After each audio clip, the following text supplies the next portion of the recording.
Sejam muito bem-vindos a mais um episódio do seu, do meu, do nosso Saúde 4.0, esse podcast que foi pensado, desenhado, elaborado e constantemente melhorado para trazer a saúde, a medicina de uma forma um pouco mais leve para a sua vida, para tirar suas dúvidas, desmistificar muitos assuntos, derrubar muitos mitos aqui nesse bate-papo, nesse encontro que nós temos com profissionais extremamente renomados e capazes de sanar qualquer dúvida que você tenha e que nós tenhamos aqui também. Como sempre, ao meu lado, meu amigo Rogério Potinatti, que vai me ajudar na condução desse bate-papo extremamente especial e posso até dizer difícil, né, de falar, né, Rogério? Seja bem-vindo mais uma vez ao meu lado, meu querido. Imagina, amigo, eu que agradeço por estar aqui contigo e mais um episódio que eu tenho certeza que vai ser muito propositivo, né? Tanto para nós aqui como hosts, mas como também para os nossos espectadores. E a gente está recebendo aqui hoje a doutora Letícia Elkadri. Falei correto, doutora? Tá correto. A doutora Letícia Elkadri, que trata sobre diversos pontos, né? Mas principalmente com Neurologia infantil. Neurologia infantil. Seja bem-vinda, doutora. Obrigada. E aí a gente vai desmistificar um assunto que está extremamente em alta hoje, que é essa questão do autismo, além de outras questões, né, doutora? É isso aí. Mas antes, como de costume, a gente vai perguntar muito da vida da doutora, de onde ela é, o que ela veio aprontar em Três Lagoas, se ela não é daqui, por que ela escolheu medicina, o que levou ela para neuro, enfim. Quem é a Letícia Elkadri, por que ela escolheu medicina? Conta um pouco da sua história, da sua trajetória pra gente. Bom, eu sou nascida aqui em Três Lagoas, né? Eu sou de uma família tradicional, que é dos Trajanos. Saí muito cedo daqui, fui estudar fora, fui estudar em São Paulo. E ao longo da minha infância, eu tive vários problemas na escola. Eu mudei de escola 9 vezes, 8 vezes aqui em Três Lagoas e a 9ª foi em São Paulo que eu fui estudar. Naquela época não existia diagnóstico de TDAH, não existia diagnósticos atuais, né? Vamos colocar assim. Então, durante a minha vida, eu sofri bastante, né? Era aluna bagunceira? Eu não era bagunceira, mas eu vivia no mundo da lua. Então, eu demorava para fazer as atividades, eu tive que fazer aulas de reforço. Então, a minha trajetória escolar foi cheia de tropeços. Como diz aquela música, o universo particular, né? Cada um vivia no seu universo particular. E aí, quando eu fui para São Paulo, eu fui para um colégio de freira. Eu morei com os meus avós. E era semi-internato. Eu voltava só para dormir. Né? E lá na minha escola, minha avó foi chamada também, e eles disseram que eu não tinha a mínima condição de estudar numa escola normal, que eu deveria ir para uma escola especial. A minha avó não... Empurraram o problema, né? O problema. Né? Meus avós maternos são japoneses, então para eles aceitar isso era assim, inadmissível, sem condições. Então, minha avó falou, imagina, minha neta é muito inteligente. Ela monta e desmonta a televisão, ela monta e desmonta a rádio relógio, ela conserta tudo em casa. Ela é muito inteligente. O que ela vai precisar fazer para ela continuar estudando aqui? Eles falaram que eu deveria fazer uma adaptação desde a primeira série, em 4 matérias, até a 7ª série. E eu estudava de manhã, à tarde eu fazia essa adaptação. E no final da 8ª série, eu tinha concluído todas essas adaptações. Neste tempo, eles me colocaram uma inclusão, né, entre aspas. A inclusão foi me colocar sentada com uma surda-muda. Então, ficava a surda-muda e eu na frente ali da sala, que era uma forma de inclusão para as crianças que tinham alguma coisa. E aí, fui para a área de medicina, porque eu sou de uma família que tem muito médico, né? Meus pais são médicos, eu tenho tios, eu tenho padrinho, os padrinhos dos meus irmãos, então a gente sempre viveu nesse meio. E pelo fato dos pais, né, serem médicos, você acaba não vivendo outra coisa, né? Outra situação, e você acha que outra situação não vai dar certo. Então, acabei indo para medicina. E aí, quando eu fiz a medicina, eu sempre gostei muito de criança. Eu acabei fazendo pediatria, eu sou pediatra com título de especialista em pediatria, mas já não atuo mais na pediatria, né? E aí eu fui para pediatria. Quando eu terminei a pediatria, eu fui... na residência da pediatria, na verdade, quando eu ia passar no estágio da neurologia infantil, a minha professora disse que eu não poderia passar com ela se eu não fizesse um tratamento. E aí eu falei, nossa, mas tratamento, né? Tratamento do quê? Aí ela falou assim, você é TDAH. E aí eu falei, não, TDAH? O que é isso, né? TDAH. Ela falou assim, você é assim, desse jeito, assado. Foi te explicar, né? Foi me explicar. E aí eu falei, Ela te diagnosticou na residência? Na residência. Na residência. O que deve acontecer bastante, né? Que médico incrível, né? Eu não percebia, mas eu realmente atrapalhava. Porque durante uma aula, eu sentava em todas as cadeiras. Eu sentava em uma, levantava, sentava em outra, levantava, sentava. Então, eu incomodava. Nos plantões, eu não tinha necessidade de dormir. Então, eu vivia andando pelo hospital. Como eu fazia pediatria, tinha dia que eu tinha que pegar bebê, recepcionar bebê, né? Que nascia. Eu pegava os meus bebês e pegava os bebês de quem estava dormindo. Dos colegas. Dos colegas também. Eu não acordava ninguém. Eu ia lá e pegava o bebê. Então, eu atrapalhava um pouco. E aí, o que eu fui perceber que realmente eu tinha alguma coisa diferente. E aí, eu comecei o tratamento. Eu tive que tomar remédio. Comecei o tratamento, tomei remédio. E assim, eu dei um salto. Eu fiquei... Tecnicamente e teoricamente, eu fiquei muito boa, assim. Dei um salto, assim, Depois que você começou com a medicação. Foi, depois que eu comecei a medicação. Meu Deus, Foi. que história incrível. Não, eu tô aqui tentando amarrar, tentando entender todo o contexto da vida dela e tentando amarrar em que momento ela percebeu, depois de se formar especialista, né, em pediatria, onde que a neuropediatria entrou na vida dela. Foi assim. Né? Mas, assim, já era apaixonada por crianças, né? Nesse contexto você já juntou, porque pelo que eu tô entendendo, a sua vontade de estudar o cérebro infantil é também uma questão particular para você, né? Já tava em mim, né? Era para ser assim. Era pra ser assim. Freud Incrível. explica isso. Ele diz que a gente procura estudar o que tá na gente mesmo. Quanto tempo já de formada, Letícia? Eu tenho 22 anos de formada. 22 anos? E você fez a universidade onde? Eu formei em Catanduva. Catanduva. Daí eu fiz pediatria em São José do Rio Preto. Uhum. Eu fiz neurologia na USP Ribeirão. Depois eu voltei para São José do Rio Preto para fazer neurofisiologia clínica, que é para a parte de epilepsias, doenças do sono. E depois eu fiz uma complementação em psiquiatria, mais 2 anos em São Paulo. Uau! 225 especializações depois, tá aqui com a gente. Exatamente. Que legal. Muito legal mesmo. E o fato de você ter recebido esse diagnóstico, eu imagino que deve ter mudado muito a sua vida, né? Foi o ponto de partida para você começar um tratamento, que você falou que foi extremamente importante até para o seu desenvolvimento.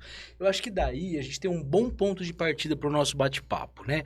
Muitas pessoas que às vezes possam ter crianças, né, com algum tipo de diagnóstico, às vezes a pessoa até nem sabe muito bem qual é esse diagnóstico. Sim.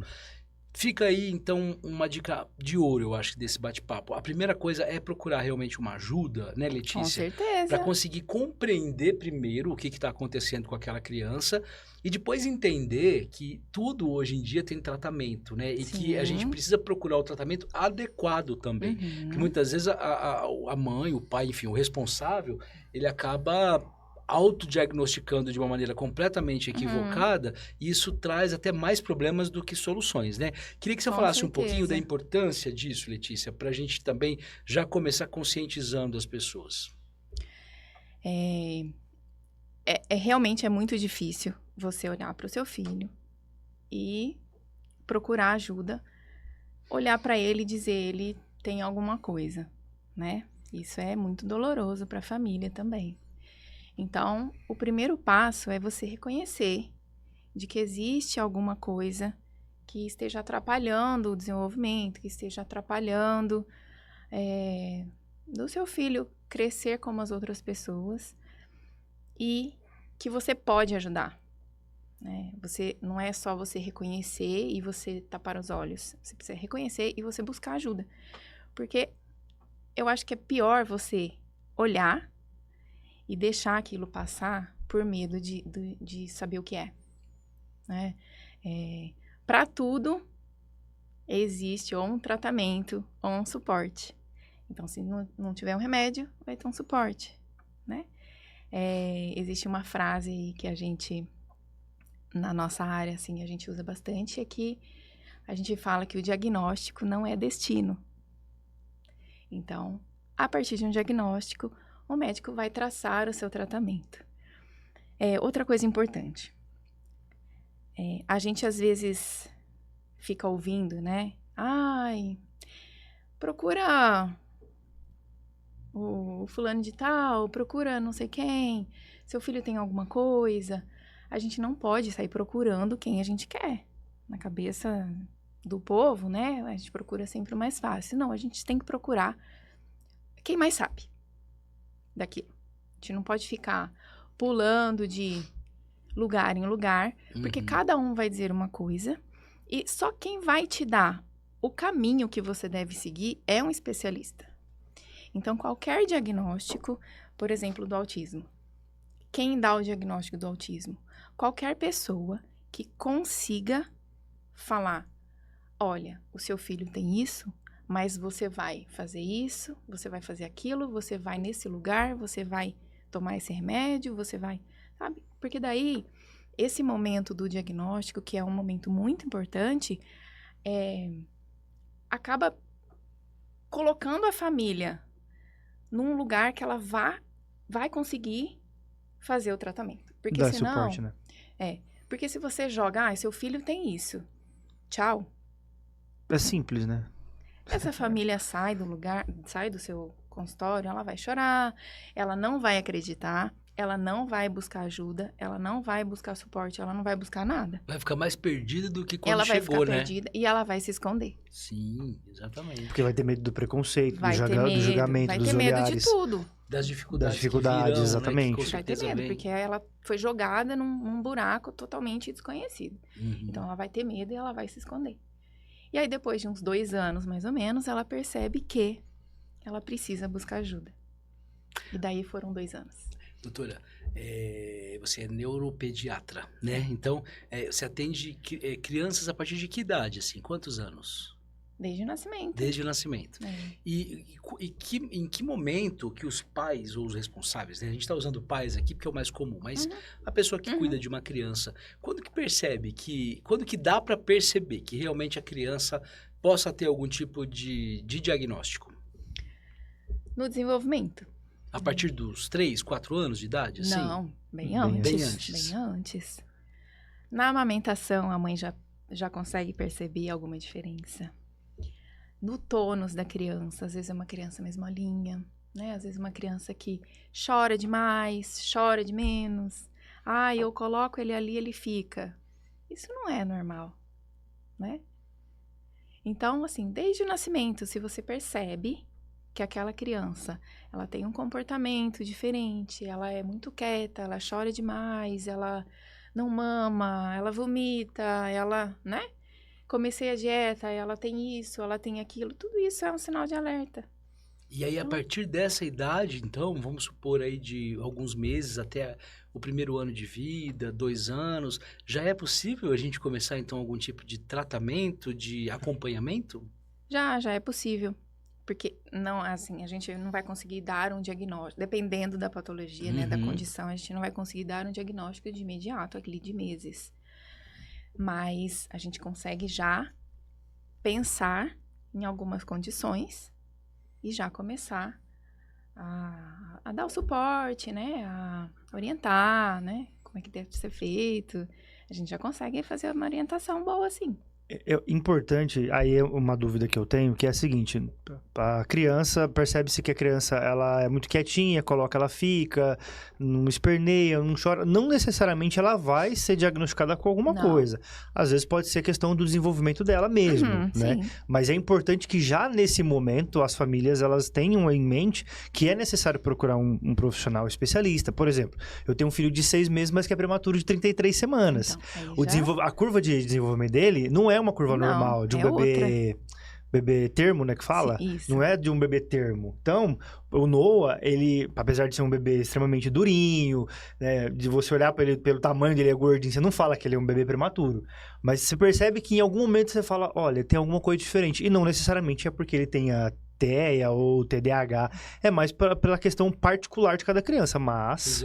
Fisiológica, mas como a doutora explicou aqui e deixou bem claro, teve esse sinal, teve ali uma pequena dúvida, leva no especialista, né? É melhor chegar no especialista e não ter nada do que você deixar a criança por muitos e muitos anos, de repente a criança precisa de um acompanhamento muito específico, seja de uma medicação, seja de um suporte, e de repente você ter perdido anos nesse tratamento, por assim dizer, né? Com certeza. E, aliás, toda criança que nasce prematura deve fazer acompanhamento com o neuropediatra. Toda até criança, entrar na escola. Toda criança, sem até exceção. entrar na escola.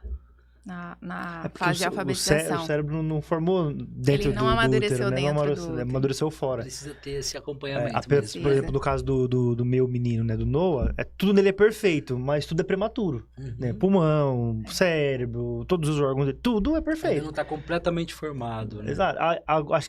Acho que tem algumas coisas que já estão ali 100%, mas ainda tem outras, como o cérebro dele, por exemplo, que ainda está em desenvolvimento. Então, assim, é por isso eu citei o meu caso, porque, né, posso falar. Propriedade, eu tenho propriedade para falar. E aí, a gente tem toda essa preocupação. No osteopata, a gente leva, né, tem tudo esses investimentos para garantir uma qualidade de vida para ele. É o que ela falou, vai ter que ter esse acompanhamento, não importa quanto tempo dure, até que a gente tenha certeza de que, de fato, ele não precisa mais desse acompanhamento. Ou que, se caso ele precisar, a gente continue dando esse suporte para ele. Doutora, mas aí como funciona na prática, né? A pessoa detectou ali, né? Percebeu alguma coisa na criança, leva para o neuropediatra. Como é que funciona esse tratamento na prática? Quanto tempo leva? Isso vai ser para o resto da vida? Queria que você desse um panorama geral para gente. Depende do que, né? Assim, depende de qual foi a condição, né? Qual foi o diagnóstico que essa criança teve, né? Então, cada diagnóstico tem um tratamento e uma duração de tratamento. Certo. Tem condições que a gente vai tratar a vida toda, né? Então, algumas crianças vão ter alta, outras crianças não vão ter alta. Então, depende muito do que ela foi diagnosticada. Quando a gente fala de autismo, por exemplo, que está super em alta hoje, né? E que a gente estava até conversando aqui também, é possível ter esse diagnóstico tão prematuramente? Assim, é possível perceber que a criança já tem algum tipo de grau de autismo, mesmo recém-nascida? Recém-nascido, não. Mas, assim, casos mais graves, a gente consegue ver os sinais mais precocemente. O diagnóstico mais leve, a gente não consegue diagnosticar muito precocemente. Mas a gente consegue já diagnosticar por volta de 2 anos. Então, assim, é precoce, né? Esses casos mais leves. É precoce, mas não tão precoce quanto os casos mais graves. Seria o nível 1 de suporte. Nível 1 de suporte. É um nível mais difícil. Se for, assim, meninas, é mais difícil ainda. Porque tem muitas meninas que têm o TEA nível 1 de suporte que passam sem diagnóstico até uma idade mais avançada. 8, 9 anos. Por que é mais difícil nas meninas? Porque os sinais nas meninas não são muito claros. Elas são mais espertas, eu acho, do que a gente. Elas escondem mais. Elas escondem mais. São muito sutis os sinais. É inacreditável isso mesmo. Entendi. Doutor, e aí no caso, por exemplo, de se começar, assim, até uma pergunta que surgiu agora. Quando começa cedo esse tratamento? Né? Eu sei que o autismo é uma condição que a pessoa vai ter para o resto da vida. Mas quando se começa esse tratamento mais cedo, isso de algum modo também traz mais qualidade de vida para essa pessoa futuramente? Com certeza.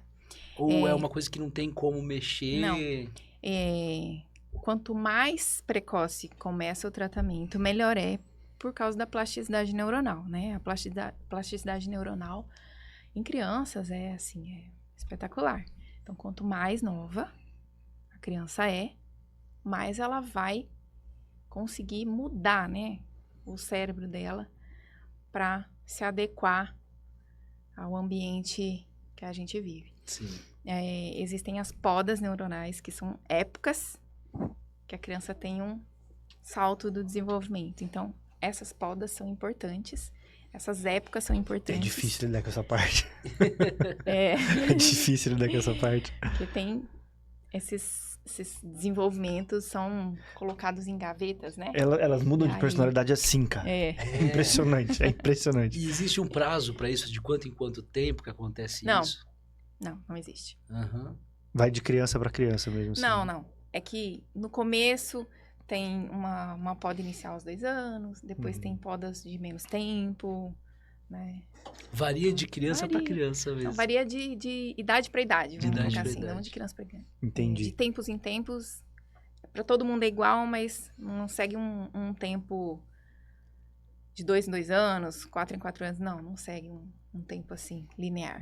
E esse molde do cérebro que o acompanhamento mais precoce consegue nas crianças, ele varia de nível 1, 2 e 3 suporte, ou todos os níveis é possível você obter melhoras significativas para os diagnosticados, ou não? Até o 2 consegue, o terceiro, que já é um pouco mais agressivo, não consegue? Como que funciona?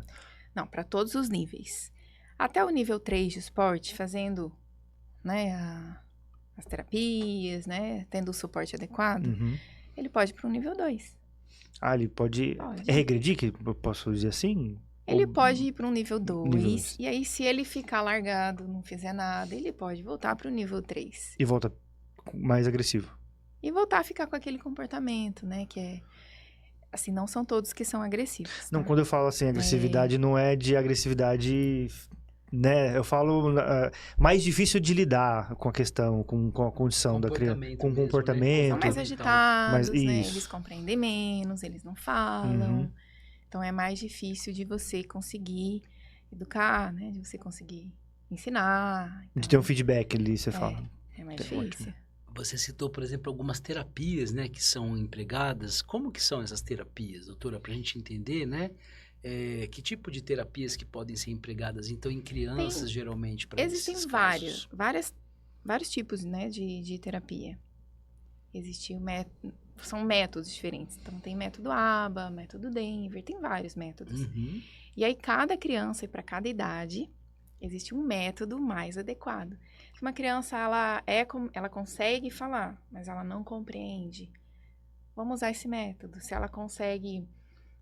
ela compreende tudo, mas ela não consegue falar, vamos usar esse outro método. Então, assim, não é assim uma receita de bolo, né? Funciona pro fulaninho, resolve pro ciclaninho também, não? Não. Tem crianças que precisam usar o tablet para serem estimuladas, tem crianças que não podem. Então, é difícil, assim, você falar, olha, o tratamento para o autismo é assim. Porque cada criança, se você pegar 5 crianças com TEA, nível 1 de suporte, as 5 vão ser diferentes. Então, assim, é impossível você até criar um remédio, né? Para uma condição tão diferente, assim. A mesma condição ser diferente em 5 crianças diferentes. Então, a terapia é mais ainda, né? A terapia é específica. A criança tem que ser avaliada. E aí ela tem que... receber um protocolo para ela. Então, a fono vai fazer um protocolo para essa criança, a terapia ocupacional, a psicopedagoga, a psicomotricista, a psicóloga. Então, cada especialidade vai fazer um protocolo para essa criança. Esse diagnóstico, doutor, apenas o neuropediatra que pode fazer ou algum outro profissional também pode? Que nem eu estava falando. Qualquer pessoa... Qualquer médico, qualquer profissional pode dar o diagnóstico. Mas quem é o melhor para dar o diagnóstico é quem mais sabe sobre aquilo. Porque ele vai te dar o diagnóstico, ele vai te oferecer o tratamento, é um especialista, né, doutora, sobre isso, né? Então, obviamente, você vai procurar quem já estudou muito sobre aquilo, né? Que vai ter muito mais repertório, né? O momento do diagnóstico é um momento muito importante para início de tratamento de qualquer patologia, de qualquer condição. Mas nesse caso, o ideal, então, é que seja um neuropediatra, né? No caso de O crianças. ideal seria ou psiquiatra infantil, né? Ou um pediatra que tenha feito uma especialização, Mas sempre da área pediátrica seria mais interessante mesmo. O neurologista... Não, assim, o especialista que tiver aquele conhecimento, ele pode. Sim. O que não dá para aceitar é que alguém jogue um diagnóstico para uma família e saia correndo. Entendi. Né? E deixa essa família sem suporte nenhum, né? Exatamente. Sem apoio, né? É ruim para a família isso, é ruim para a criança, é ruim para todo mundo. Então, isso não é legal. No caso de crianças, por exemplo, um pouquinho mais velhas, assim, de 8, 9 anos, entra também nessa questão de neuropediatra? Também. Também entra? Também. Até que idade, mais ou menos, doutora, que o neuropediatra atende essa criança? Por determinação, assim, das sociedades, criança seria até 12 anos. Mas... 12 anos, 11 meses e 29 dias, uma coisa assim. Né? Mas existe aquela fase de adolescência que o clínico geral não atende. Ele não quer atender. Né? Porque tem muitas particularidades, né, da criança. Ali dos 13 aos 15, 16 anos. Então, acaba ficando pra gente também, né? Acaba ficando para o pediatra e a gente acaba estendendo aí até os 18. Entendi.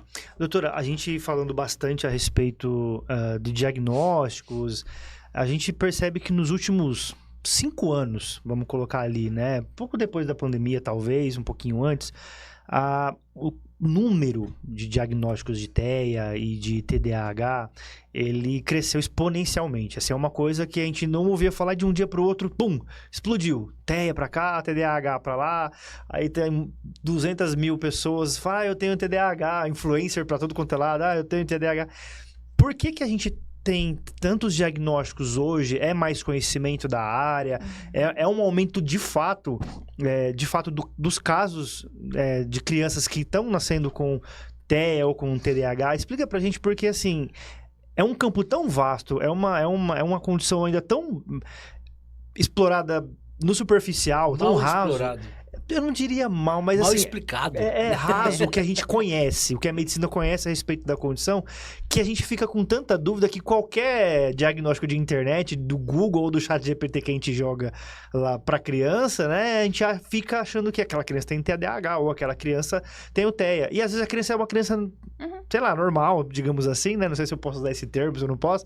E a gente fica jogando... típica. Aí fica jogando diagnósticos e diagnósticos em cima da criança e a gente não sabe o que tá fazendo.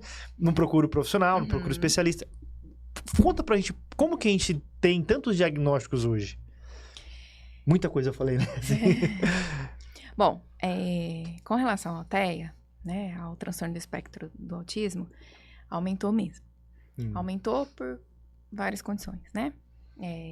As famílias querem ter filhos mais velhos, né? Então, a idade do pai, a idade da mãe, gemelaridade, prematuridade, né? A medicina evoluiu muito, então as crianças que antes não vingavam, hoje elas têm tudo, né?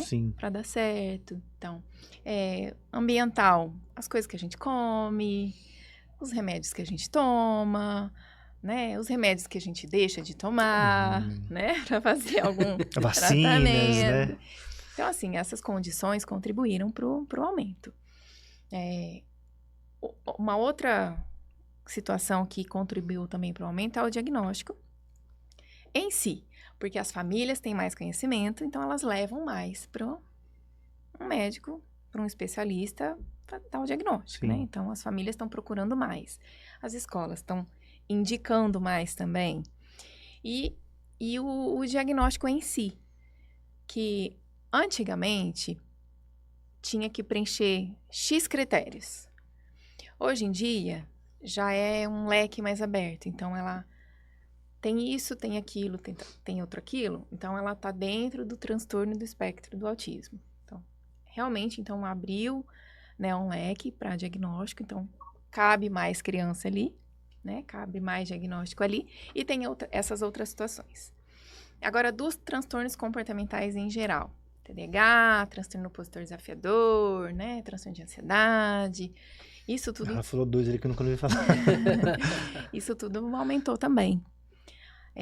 Muitos dos diagnósticos não são diagnósticos médicos, Sim. né? São diagnósticos de internet. Então, muitos que falam, eu tenho isso, na verdade não tem. Então, isso não conta como uma que ficou prevalência. bonito falar, né? Eu tenho TDAH. Falar que tem Não é que ficou ansiedade. bonito. Isso é a minha justificativa para isso que eu não fiz, né? Ou eu fiz isso porque eu tenho isso. Entendi. Então... É a muleta, né? A gente vê, inclusive, até muitos criminosos, né? Utilizando que tem transtornos aí para evitarem prisões mais severas, né? Mas, de fato, doutora, é muito importante que os pais fiquem atentos, então, a esses tipos também diferentes de tratamentos e de diagnósticos, né? Só quem pode fazer isso é o médico, né? Não adianta ficar procurando na internet mesmo. Não. Eu queria muito que você explicasse pra gente a diferença entre transtorno do espectro autista, que é o TEA, e o TDAH, né? Porque também tem gente que confunde. Qual que é a diferença, doutora? São 2 condições completamente diferentes, tá? São critérios completamente diferentes, são situações completamente diferentes. O TEA é um transtorno basicamente de comunicação, de socialização. Então, essa criança, ela tem uma dificuldade em se comunicar, ela tem um prejuízo na linguagem funcional, e ela tem essas outras coisas, né? Ela tem hiperfoco, ela tem... Mas essas outras coisas também fazem parte de outras situações.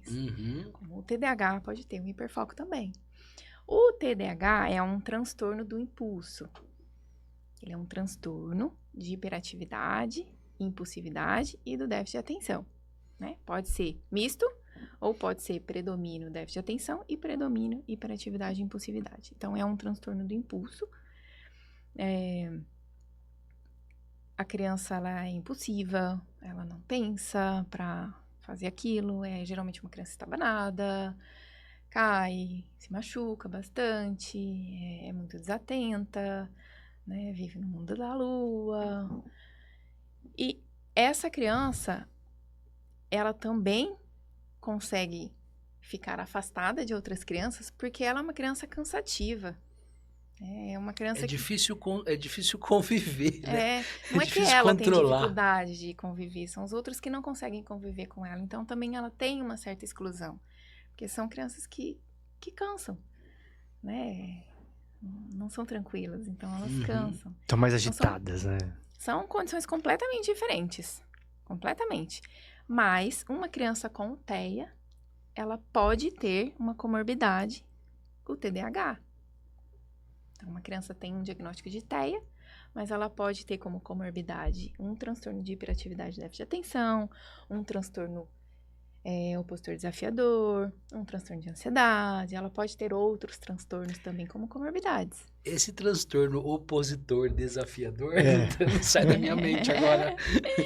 Qual que é a característica, doutora, pra gente entender? São crianças que são extremamente desafiadoras. Então, assim, às vezes elas criam situação só para ser do contra.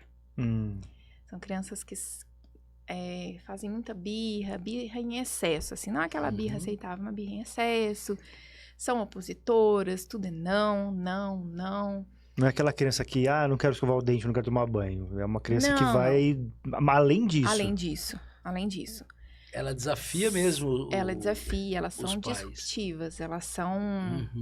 Ela não aceita autoridade acima dela? Não aceitam. É aquela síndrome do reizinho. A criança acha que ela é acima dos pais, né? Ela não obedece, ela não aceita regras. O que muitos vão dizer que são as crianças mimadas. Birrentas, né? Pode confundir com birra, pode confundir com uma série de coisas. Birra em excesso, a gente orienta a procurar um especialista, porque pode ser que não seja uma birra mesmo, pode ser que seja uma condição, né? Que precisa ser tratada. Pode ser que não seja apenas um comportamento. Às vezes os pais mais grave, né? acham que é só o momento da criança, que é uma fase que ela tá passando, e de repente não é. Aquilo vai condizer pro resto da vida daquela criança e precisa de um acompanhamento, de um tratamento, né? E o transtorno opositor desafiador é o que mais preocupa, assim, a gente. Porque são crianças que não obedecem. Então, imagina uma pessoa que não obedece na vida adulta. Ela vai ter uma série de transtorno da dificuldades, uma série de problemas, né, futuros, né? Então esse transtorno é um transtorno muito preocupante, assim. A gente precisa fazer um tratamento desde a infância. Exatamente, que imagino que quanto antes começar, mais interessante vai ser o resultado aí depois para a vida futura, né? Porque se a gente for parar para pensar e fizer um exercício aqui de tentar prever o futuro, né? Uma criança com transtorno opositor desafiador. Se ela não tiver um acompanhamento, na vida adulta, ela pode pender para coisas piores do que apenas não aceitar autoridades. Pode desafiar, de fato, as autoridades, né? E aí a gente acaba como tendo... de fato desafio, né? A gente exato. São desobedientes, não obedecem às leis. Né? Às vezes tá o guarda lá, tá o policial com a arma. Exato. Não, é que a gente fica até meio assim de falar exatamente o que essa criança pode se tornar, porque a gente não quer causar uma histeria, né, nas pessoas e falar, não, se o meu filho tem, então, esse transtorno opositor desafiador, ele vai se tornar um criminoso. Não é isso que a gente tá falando. Mas a tendência é que caminhe para que algumas coisas levem essa criança para uma vida adulta nesse sentido. Se não tiver desobediência, né? Mesmo, né? Porque o pai é a autoridade, né, dentro da casa, né? Se a criança não acompanha, né, a autoridade do pai, imagina como que isso, até de uma maneira comportamental, porque a gente está falando aqui de diagnóstico, né, de coisas mais sérias e mais graves, mas o comportamento também é um bom indicador, né, porque começa tudo ali para de repente acender uma luz vermelha, né, e o pai, o responsável, enfim, fala, opa, peraí, vamos um pouco mais a fundo, né, porque a gente precisa entender de fato o que está acontecendo com essa criança. Doutora, a gente já está na nossa parte final do nosso bate-papo aqui. O Igor fica bravo comigo, mas é o Lucas que tá no meu pé aqui, viu? Não, mas peraí, então, calma aí. Então vamos lá. A gente falou sobre... Calma. A gente vai ter que fazer outros episódios. Calma. A gente falou bastante sobre essa questão de diagnósticos, tratamentos, acompanhamentos. E aí, a gente, nos bastidores, a gente sempre frisa isso pra você, a gente bate um papo com os nossos convidados para poder conhecer um pouquinho mais, né? E tentar encontrar outros assuntos dentro daquilo que foi combinado previamente da nossa entrevista. E aí, eu preciso perguntar a respeito do comércio que se criou no entorno dessas condições, do TDAH, do TEA. Como médica, como especialista, qual que é a sua principal preocupação nessa questão, doutora? Porque a gente vê que, assim, isso pode prejudicar o profissional em si, né? Como se já não vem prejudicando, né? Então, o tratamento, principalmente do TEA, né? Do TDAH também, mas principalmente do TEA, que é um tratamento muito especializado, ele precisa de uma técnica, né? São técnicas que eles precisam usar para cada criança se desenvolver e chegar num nível mais próximo do típico. Então, isso foi estudado e pessoas foram treinadas e essas pessoas, né, elas conseguem fazer essas terapias. O que acontece? Existem muitas clínicas que fazem as terapias, né? Terapia ABA, principalmente, que é a que mais é conhecida, né? Só que essas clínicas não têm, assim, a especialização adequada, né? Os profissionais adequados, a falta de experiência. Então, isso tudo prejudica o tratamento da criança. Às vezes, essa criança está fazendo, já faz 2 anos de terapia, ela não evoluiu nada. Tem alguma coisa estranha. E são terapias, assim, como são muito especializadas, as pessoas precisam estudar, né? São técnicas, precisam comprar os aparelhos, os métodos. Investir, né? Precisam investir para ter aquela clínica. As pessoas viram como uma forma de conseguir ganhar dinheiro também, né? Uhum. Eu vou criar uma clínica porque isso dá dinheiro. Não, eu perguntei isso porque, assim, não é nem pra... Mas, assim, precisa... Não adianta você abrir uma porta e começar a atender aquilo lá. Você precisa atender... E ser capaz de fazendo a diferença, Entendeu? Você precisa... Resolvendo, né, o problema, né, doutora? Não é assim, você me ajuda que eu te ajudo. Não é isso. A pessoa vai lá procurar ajuda, você não vai... Você só vai ajudar, né? O tratamento, ele é caro. Não são todas as crianças que conseguem fazer esse tratamento. E não é nem a maioria, é a minoria que consegue fazer esse tratamento, tá? As famílias gastam bastante para fazer esse tratamento e muitos dos tratamentos não são adequados. Então, precisava ter... Não trazem resultados. Não trazem resultado. Aí precisaria ver em cada lugar o que é que está errado, né? Alguma coisa está errada. Porque era para ser alguma coisa que funcionasse. Sim. Afinal de contas, já foi estudado isso. Existe algum tratamento desses que você citou pelo SUS, pelo Sistema Único de Saúde hoje, doutora? Ou todo esse tratamento, tudo isso que a gente está dizendo aqui, apenas na rede particular mesmo? Apenas na rede particular. Não existe nada ainda disponibilizado pelo SUS, né? Não existe e eu acho que não tem como fazer. Porque, por exemplo, um tratamento ABA, o mínimo que seria, a criança teria que ficar 2 horas por dia e continuar esse tratamento domiciliar e ainda com multidisciplinar. Então, assim, uma criança precisaria de umas 4 horas por dia. Como é que você mantém pelo SUS uma criança? Não tem como. Né? É difícil. Para atender, né, a quantidade de pessoas, né, que utilizam, né? E outra coisa que também acaba prejudicando, não é só isso,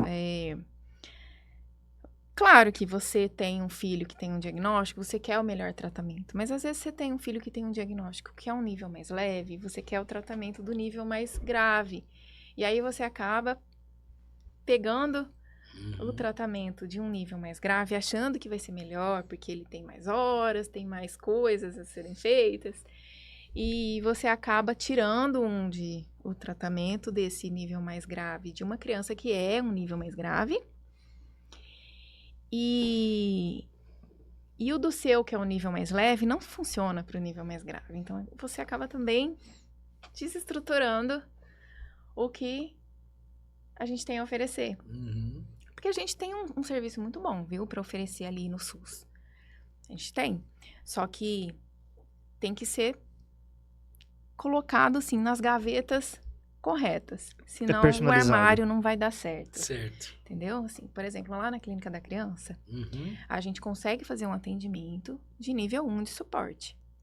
Um bom diagnóstico e também nível já... nível 1 de suporte, que é o nível mais leve. Porque lá a demanda é muito grande. As profissionais que tem lá, elas têm que ter um giro muito grande. Então, o que dá para fazer aí é atender o nível 1 de suporte, que é a grande maioria.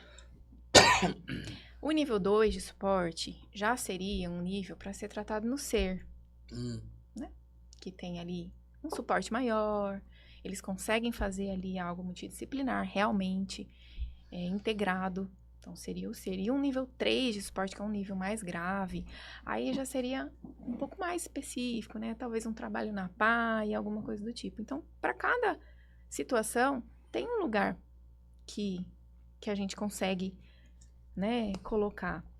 Só que, como mãe, né, assim, ela não consegue enxergar isso. Ela quer que o nível 1 de suporte tenha um melhor tratamento. Mas nem sempre aquele melhor para aquele paciente é pro dela. Pro dela, o melhor é esse. Só que ela não quer, né? Exato, Sempre. Uma conta que não fecha. Eu acho que assim, eu acho, lógico, guardadas as devidas proporções e bem guardadas, né? É a mesma coisa da automedicação, né? Sim. O remédio que funciona pra minha dor de cabeça vai funcionar pra você, amiga. Então leva isso daqui. Não é assim, e não é assim que funciona. Precisa ser feita uma anamnese completa, né? Cada um tem a sua particularidade. É o que tá acontecendo com o canabidiol, né? Exato. Nossa, isso dá outro podcast. É verdade. Pelo amor de Deus, gente, isso dá outro podcast. Eu já tô com uns 4 temas aqui pra chamar ela de volta. Já me dá mais um quinto já. Só deixando um spoiler, isso está sendo bastante utilizado hoje, né, doutora? Essa questão do canabidiol. E tem dado bons resultados, né?